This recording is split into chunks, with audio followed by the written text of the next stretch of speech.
nag-hire ka pa rin ng team pero wala ka pa rin growth, baka mali ang KPIs mo. Ito ang tamang paraan para mag-set ng KPIs na talagang nagdadrive ng sales. Ang KPI o Key Performance Indicator ay mga sukatan ng success para makita kung effective ba talaga ang mga ginagawa ng team mo.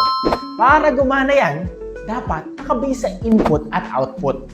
Yung output, yan ang results, sales, is equal to page views times conversion rate times average order value. Kung gusto mong tumaas ang sales mo, tanungin mo ang sarili mo, tumaas ba ang views, tumaas ba ang conversion, o tumaas ba ang AOV mo?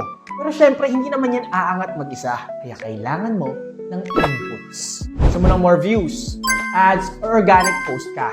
Better conversions, ayusin mo ang product page, creatives, o yung thumbnail mo mismo.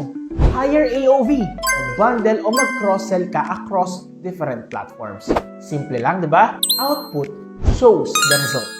Inputs shows the focus. Gusto mong matutunan pa kung paano mo ma-i-apply sa business mo? Join our weekly kamustahan every Wednesday para i-break down natin yan step by step.